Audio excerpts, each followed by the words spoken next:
country's positioning as far as the climate change conversation is concerned at COP30 this year.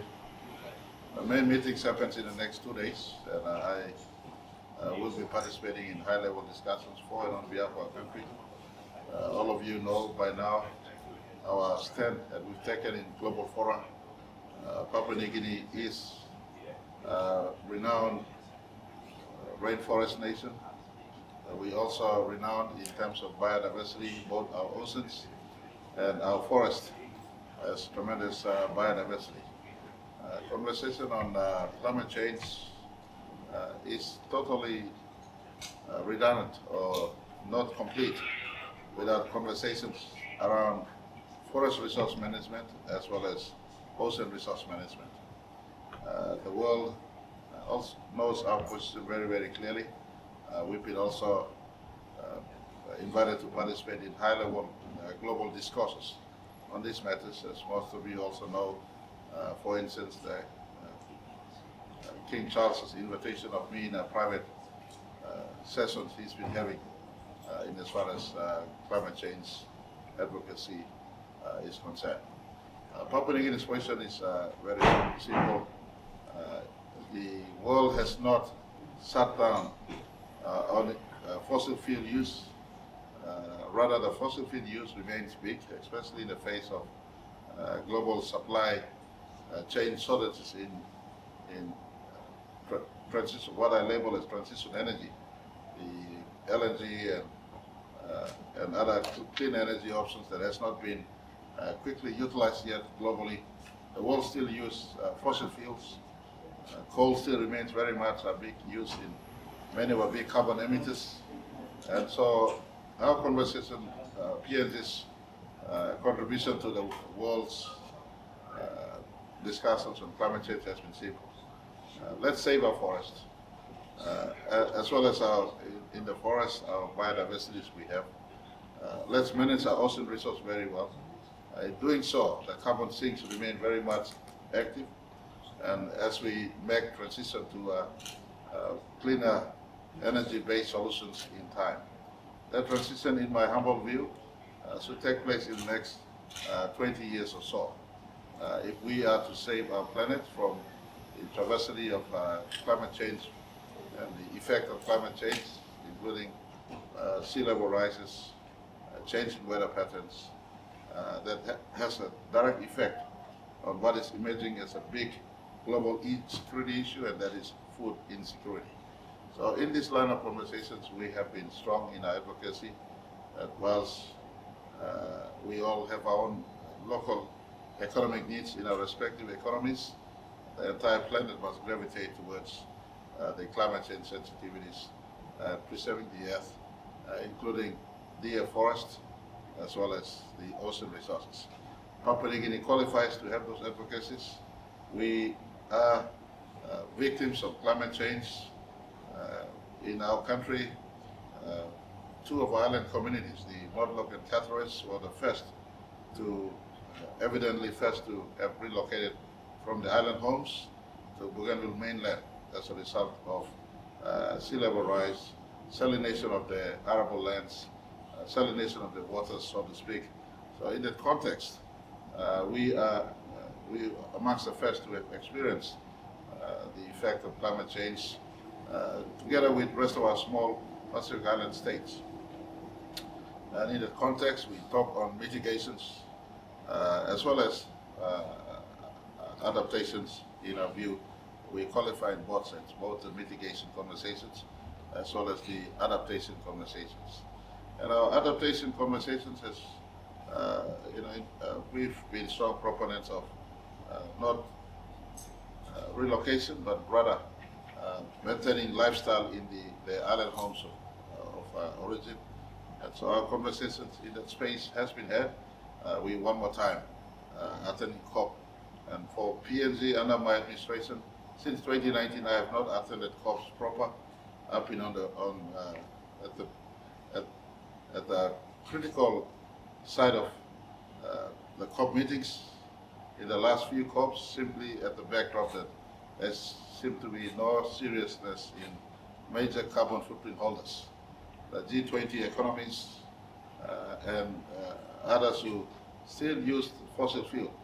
And so if the conversation is not seriously taken, then what is the haste in attending COP meetings? That has been my beef with the world, especially those who have huge carbon footprints. For PNG as a climate change victim in our small island states and our coastal communities with the Pacific Island nations, and as the biggest country in the Pacific Island Forum nations, we hold our grounds to advocate for those who have been victims. But this is an extraordinary COP for Papua New Guinea. Brazil is hosting it. Brazil is a forest nation, in fact the biggest forest nation, and for the first time a forest nation is hosting a COP meeting. That is very much incongruent with Article 5 and Article 6 of the Paris Agreement. Article 5 and Article 6 talks about forestry resource management. And so being a first for COP meetings, where forest nation is now hosting, PNG is joining Brazil as a big forest nation.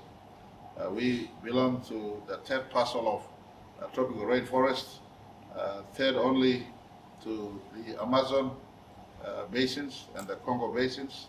The PNG, Indonesia, Malaysia forests are the third big parcel of tropical rainforest we have. Papua New Guinea has high integrity forest.